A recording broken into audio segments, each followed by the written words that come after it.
हमारे व्यस्त जीवन में ईश्वर की आवाज़, सूरज, चांद और सितारे और हमारी पृथ्वी भी किस तरह से अपनी परिधि पर लगातार परिक्रमा करते हैं, यह अपने आप में कितना अनोखा है। और जो शक्ति इन्हें चलाती है वह ईश्वर की शक्ति है।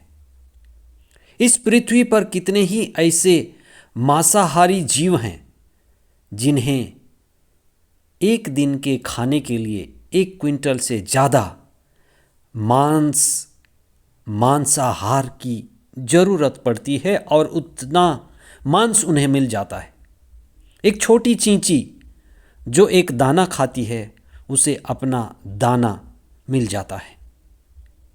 तो इस संपूर्ण ब्रह्मांड का भरण पोषण करने वाला सब ईश्वर है। ईश्वर की शक्ति से ही यह संभव है। इसी शक्ति को धर्मशास्त्र बाइबल में सृजन शक्ति या शब्द शक्ति लोगोस कहा गया है। इसी सत्य को संत यूहन्ना अपने सुसमाचार के पहले अध्याय के पहले भाग में कहते हैं कि आदि में शब्द था, शब्द ईश्वर था और उसी से सब कुछ उत्पन्न हुआ, उसके बिना कुछ भी उत्पन्न नहीं हुआ। उसी शाश्वत शक्ति को हम अलग अलग नाम देते हैं। ईश्वर एक, पर उसके कितने नाम। यही सृजन शक्ति है, यही नवनिर्माण या पुनर्निर्माण की शक्ति भी है। ईश्वर के शब्द शक्ति में आत्मा शक्ति है। इसीलिए हम धर्मशास्त्र के शब्द शक्ति को प्रार्थना के द्वारा, भक्ति के द्वारा आत्मा शक्ति में अनुभव करते हैं। संत यूहन्ना के सुसमाचार अध्याय 6 पद संख्या 63 में हम ईसा के इस कथन पर ध्यान और मनन कर सकते हैं। वे कहते हैं कि मैंने तुम्हें जो शिक्षा दी है वह आत्मा और जीवन है। ईसा के शब्दों में आत्मा और जीवन है। ईसा की शिक्षा में पावन आत्मा और जीवन है। चालीसा का पहला सप्ताह 28 फरवरी 2023 मंगलवार। पहला पाठ नबी ईसायास का ग्रंथ अध्याय 55 पद संख्याएं 10 और 11। संत मत्ती का सुसमाचार अध्याय 6 पद संख्याएं 7 से 15 तक। आज का सुसमाचार पर्वत पर के 8 आशीर्वचन का ही हिस्सा है, जहां ईसा एक सर्वोत्तम गुरु हैं।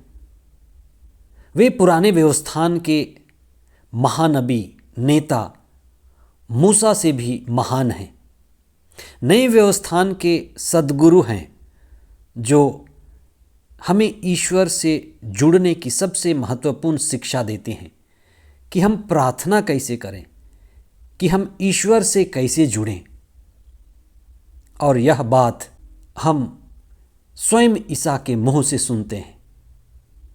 और ये बार बार ईसा कहते हैं कि तुमने सुना है कि कहा गया है, पर मैं तुमसे कहता हूँ, क्योंकि वे स्वयं ईश्वर के दूसरे जन हैं। ईश्वर कौन सी भाषा सबसे अच्छी तरह से समझता है? क्या आपने कभी सोचा है? क्या वो अंग्रेजी समझता, बंगला ज़्यादा अच्छी तरह से समझता, वो अच्छी तरह से मलयालम, हिंदी या कुछ और भाषा समझता है? कहा जाता है ईश्वर मौन की भाषा सबसे अधिक समझता है। God understands the language of silence। इसीलिए लंबी लंबी प्रार्थनाओं की आवश्यकता बिल्कुल भी नहीं है। शब्दों को तराशने, नक्काशी लगाने और शब्दों में मिठास घोलने की प्रार्थना से दूर दूर तक कुछ भी लेना देना नहीं है। अगर हम ईश्वर से मांगना बंद कर देते हैं तो बहुत अच्छी बात होगी। और जब हम मांगना बंद कर दें तभी हम ईश्वर से संयुक्त भी हो पाएंगे। इसलिए हमें प्रार्थना में बढ़ने की ज़रूरत है। प्रार्थना के विषय में हमें अच्छी समझ की ज़रूरत है। कुछ लोग प्रार्थना को खरीद के जैसे देखते हैं, शॉपिंग मॉल की तरह समझ लेते हैं कि जब किसी चीज़ को पाना होगा, जब किसी चीज़ की ज़रूरत होगी तो हम प्रार्थना करेंगे। और जैसे हम मॉल जाते हैं मांगने के लिए, खरीदने के लिए, लाने के लिए, उसी तरह से हम प्रार्थना को भी समझते हैं। हम इस बात को अच्छी तरह से समझें कि जब तक मांगना खत्म नहीं होता, असली प्रार्थना संभव नहीं है। प्रार्थना का असली अर्थ है ईश्वर से जुड़ना, अपने पापों को त्यागना, ईश्वर से क्षमा मांगना, रिश्ते जोड़ना ईश्वर के साथ और पड़ोसी के साथ, प्रकृति के साथ, खुद के साथ। इसलिए क्षमा पाना है और हमारे हृदय को ईश्वर से जोड़ना है, ईश्वर से संयुक्त होना, यही प्रार्थना है। हमारी आत्मा ईश्वर की आत्मा से, जो परमात्मा है, एक हो जाए, तभी वास्तव में प्रार्थना पूरी होती है। जैसे प्रभु यीशु की प्रार्थना संत यूहन्ना के सुसमाचार में अध्याय 10 पद संख्या 30 में बहुत अच्छी तरह से हमें सिखाती है कि मैं और पिता एक हैं। ये प्रार्थना है। आइए हम यही प्रार्थना करें कि हम ईश्वर के साथ संयुक्त हो जाएं, सारे मांगने को बंद करें, क्योंकि पिता हमें जानता है कि हमारे लिए किस चीज़ की ज़रूरत है। आमीन।